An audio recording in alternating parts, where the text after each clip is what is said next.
Do you see, gods of Olympus?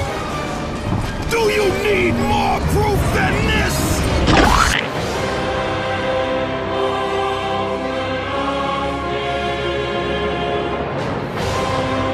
You know, cutting the second game off here would honestly have been my ideal ending for the franchise.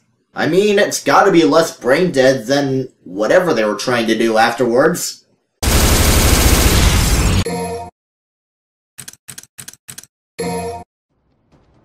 I like God of War a lot. Combat's fun as hell, if rather simplistic compared to other hack and slashes. Production values are always top-notch with incredible orchestrated music, consistently running smoothly on top of having amazing visuals that truly test the limited capabilities of the PlayStation systems, and the sense of scale is nothing short of awe-inspiring. It's a great series that's only improved in every aspect with passing entries, except very notably with writing. It feels like with each new game, the narrative quality severely falters more and more. Normally, this wouldn't be much of a concern for me since God of War isn't exactly a franchise I play for the story in the first place, but that's a different case when on the topic of the next game coming out in 2018. Regardless of how you feel about the direction the next game is heading in, with it resembling something more akin to The Last of Us than God of War, I think we can all agree that for the game to stand strongly, the story being good is almost a necessity. As much as I love The Last of Us, the story is definitely what holds a lot of that game's merit. Don't get me wrong, story aside, it's a well-made third-person survival game, but I don't think the overall package would have nearly as much impact without a strong narrative, and the newest God of War is likely going to be a similar case. For this reason, I think it's important to evaluate the story game by game to really piece together what went wrong and what to avoid in the future to keep this from happening again. Oh, and just a heads up, there's going to be some pretty heavy spoilers for the entire franchise from this point onwards. I'd recommend stopping here if you don't want me to give anything away, okay?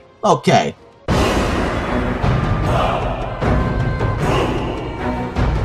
For what kicked off an overarching storyline that had devolved into a clusterfuck over time, the original God of War actually isn't all that bad from a narrative standpoint. In fact, all things considered, I'd say it's pretty good. You play as Kratos, a Spartan warrior who, out of desperation to save his life and massacre an opposing army, offered himself as a servant to Ares, the God of War, in turn granting him greater power and blades fused to his arms. In the least painful manner possible, might I add. Forged in the foulest depths of Hades.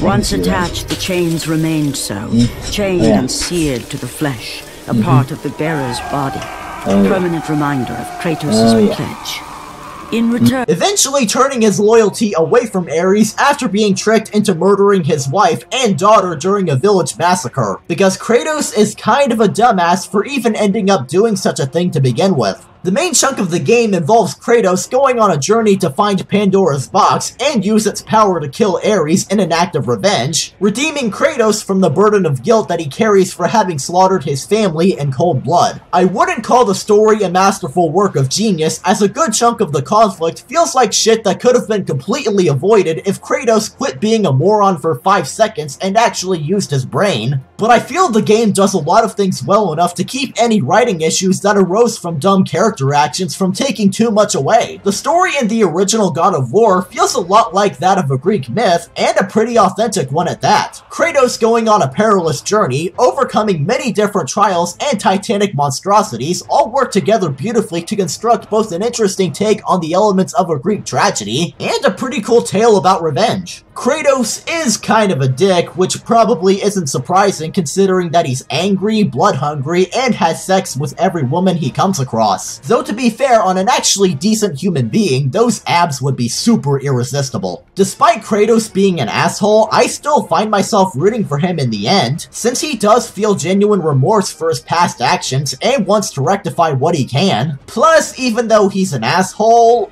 well, he's trying to bring down an even bigger asshole, that being Ares. Also, considering that Spartans were pretty notorious for how ruthless they were in combat, it's understandable why Kratos would have a bloodlust, even if it is taken too extremely. If Santa Monica really wanted to, they could have easily left the original God of War be its own self-contained story, since it ends on a satisfying note with Ares being killed and Kratos taking his place as the God of War, and while there was room open for a sequel story, the note it closed on was conclusive enough. Honestly, I think I might have preferred the story stop here, but alas, it just wasn't meant to be like that.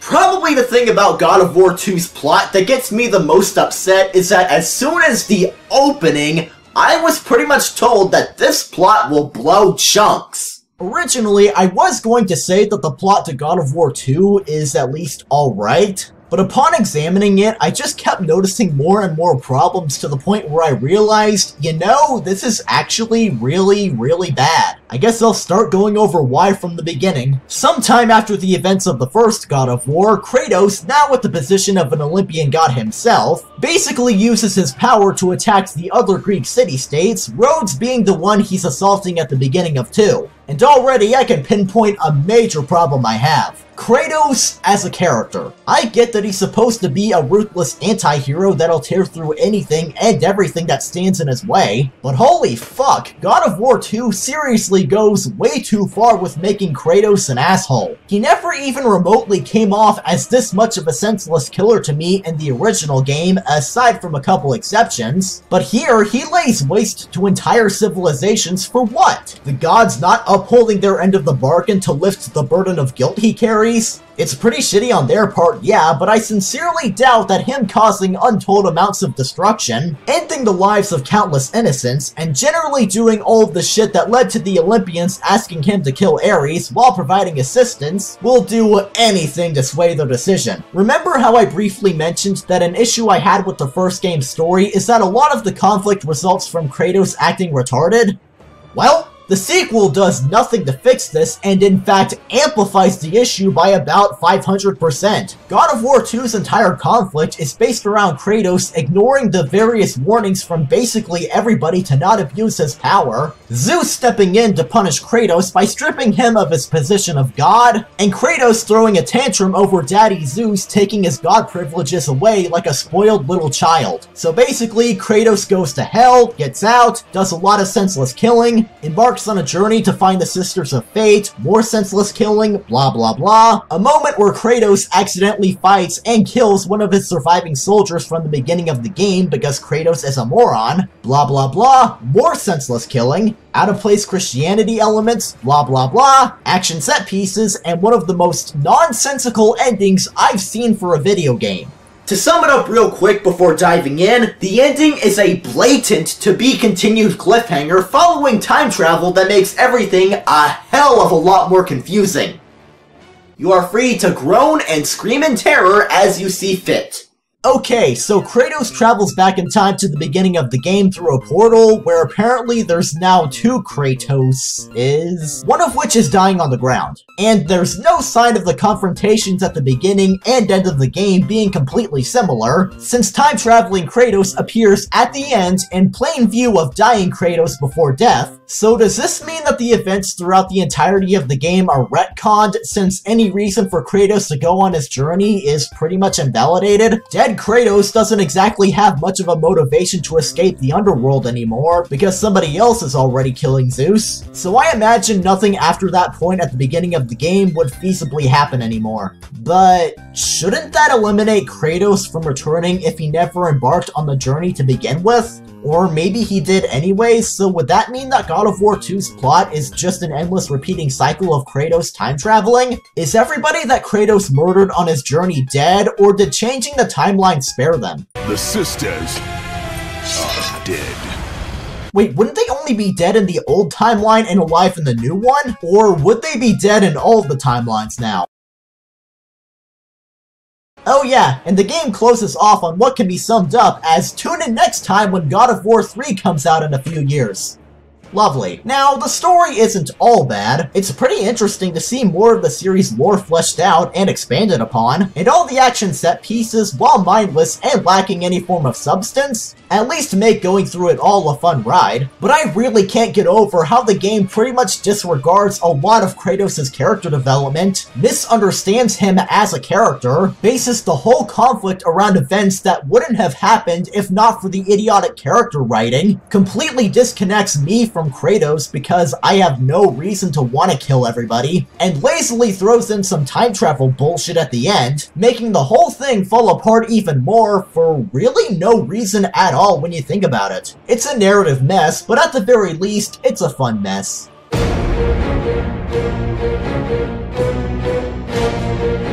Before going into the next main series game, I'd like to dedicate a bit of time to going over the PSP spin-offs, as well as the mobile game that apparently was a thing. They actually do add a fair bit to the overall chronology of the franchise. Chains of Olympus, the first PSP game, being a prequel to the entire saga about Kratos' 10-year service to the gods. The second one, Ghost of Sparta, taking place in between God of War 1 and 2, soon after taking Ares' place, and Betrayal being the mobile game that takes place after Ghost of Sparta. In the case of both PSP spin-offs, plot-wise, they're actually pretty decent. They're definitely smaller scale stories in comparison to the main series, but have a lot more merit than the second game. Chains of Olympus, for the most part, is a nice supplemental prequel to the franchise that gives more of an impression of the kind of shit that Kratos had to do for the gods during his 10-year service to them. While the final boss at the end is pretty last minute, the story does provide some pretty heavy clues that there's some shady shit behind the scenes with the gods, and I feel that it has a better grasp on Kratos' original characterization than 2 did. The game really does a good job putting more into perspective the torment he goes through from the burden of guilt, while showing that he's willing to put the fate of the entire world ahead of a chance to reunite with his deceased family. I'm okay with the story for the most part, since it just provides a bit more background information that's not necessary, but a nice addition. One issue I do have is that it's pretty much necessary to look into the story of this game to know the relationship of Kratos and Helios that kinda comes out of left field in the main saga, but I'll get to that later. Besides, it's nowhere near as big an offender of doing this as, say, Ghost of Sparta.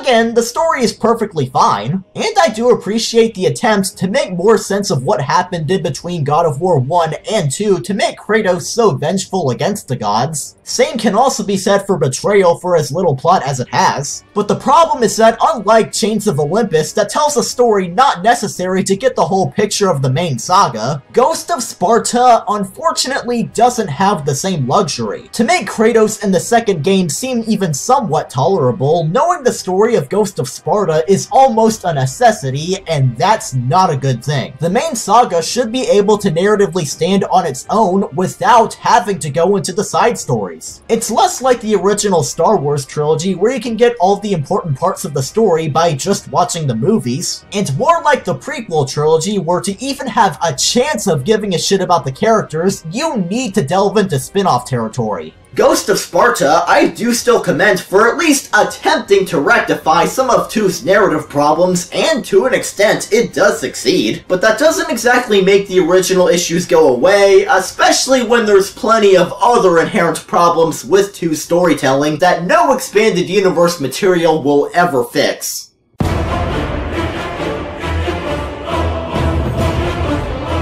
Immediately, we go from the series attempting to correct previous mistakes to what feels like they just gave up entirely with God of War 3. Gonna be honest, I fucking love the story in this game. By that, I mean I love it in the same way that I love something like The Amazing Spider-Man 2, where the story is so incompetent and fundamentally busted that if it was rebranded as a satirical parody, it'd fit that description perfectly and actually be much more effective than the serious franchise continuation it's very clearly meant to be. The story is a complete joke that pretty much does nothing to fix any of the problems God of War 2 had, and in many cases actually makes them worse or brings its own problems to the table. For one, Kratos is still the whiny dumbass man-child the second game turned him into, with the story essentially being summed up as that spoiled brat throwing a temper tantrum at the family reunion. Basically, the entire plot of the game is killing the Olympian gods, and in the process, literally everyone else. I'm not kidding you when I say that the only beings in the game that don't die a horrible death are a group of women in a sex minigame.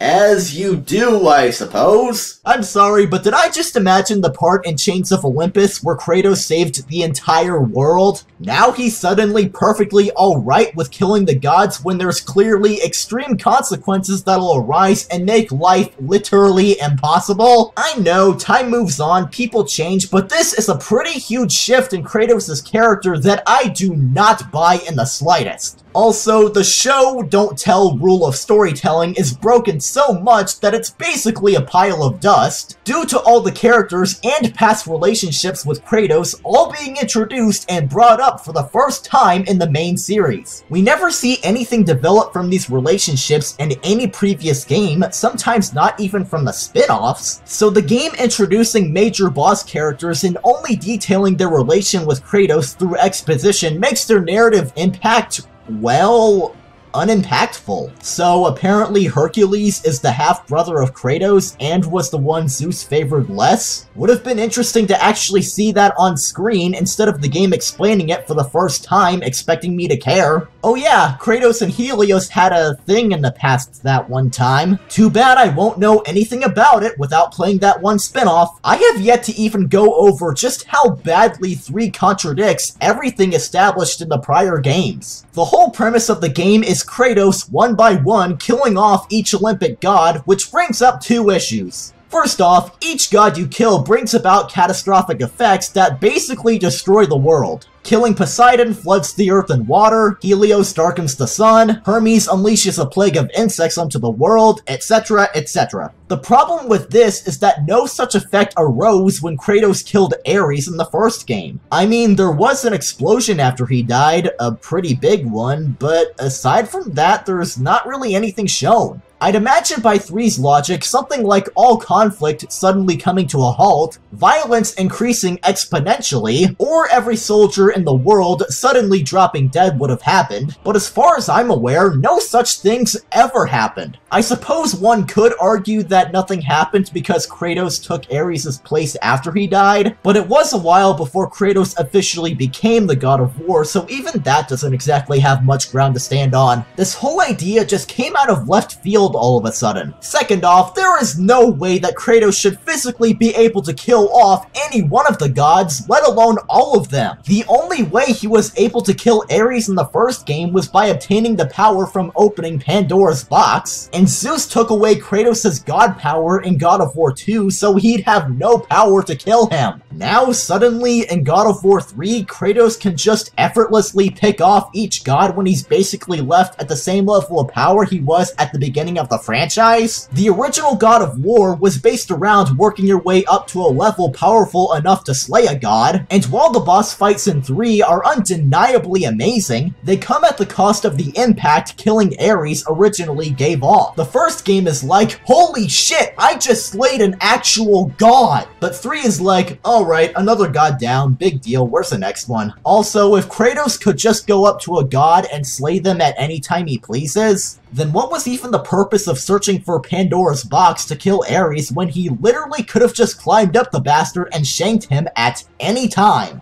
And what is with the sudden change in Athena's character? She willingly sacrificed her life to keep Zeus from dying in the second game, but now she's helping Kratos, the man who killed her, to kill Zeus in 3? I know she claims to have a change of heart beyond the grave, but it's a total cop-out and not explored any further than I'm helping just because. Hey, anybody out there with extensive knowledge on Greek history and mythology?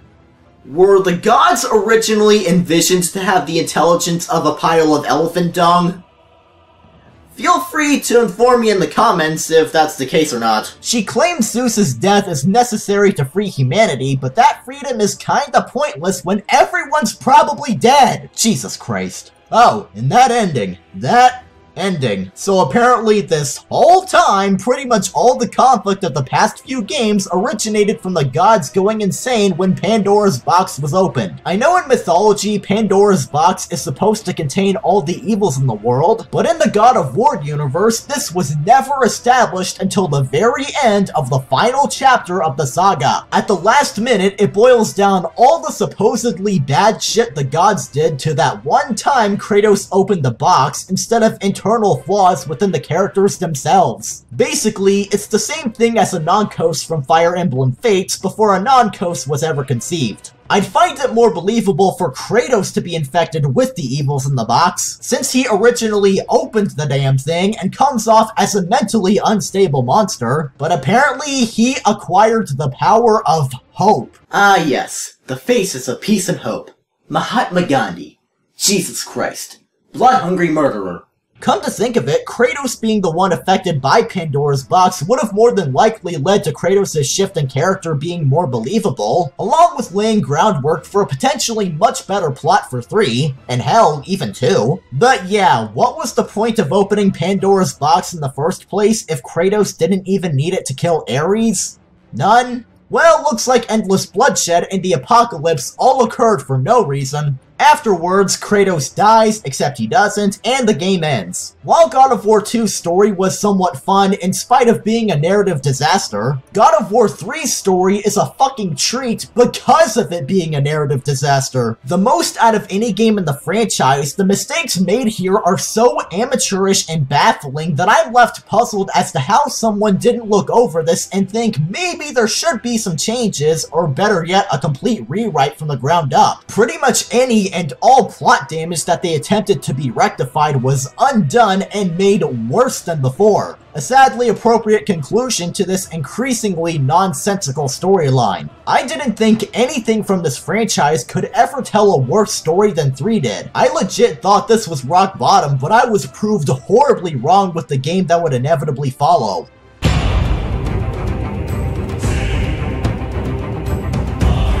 My original thoughts on the story in Ascension were that it wasn't anything great, but it was better than 2, and especially 3, since Kratos wasn't as big of a child. But then it hit me. Nothing fucking happens!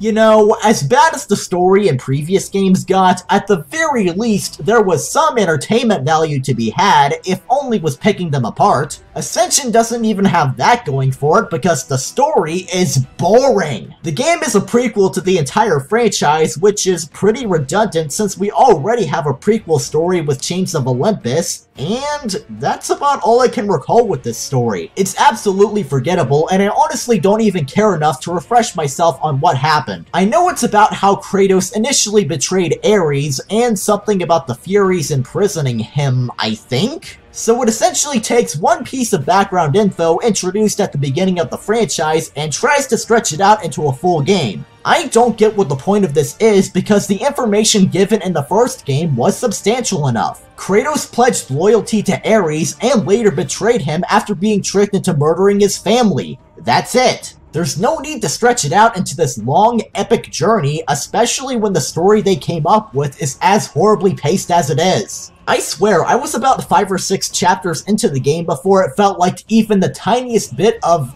anything happened. Not to say that previous games were the best with pacing, but at least shit happened. I looked up a plot summary of Ascension and compared its lengths to each game in the franchise, and yeah, it was much shorter than all of them except for the mobile game. Doesn't help that about half of the information can be found in a 2.5-minute prologue cutscene that just conveys information anybody that's played a God of War game will already know. Considering that the length of Ascension as an actual game isn't that far off from the others, it's no wonder that the plot progresses at the speed of a race between a snail and oozing tree sap. I really don't have much else to say regarding story, and that's because the game doesn't either. God of War 3 feels like the franchise essentially blowing its entire load, and Ascension feels like a futile attempt to squeeze more energy out of a worn-out franchise. And I imagine I'm not the only one who thought that way, considering the direction the newest game is heading in.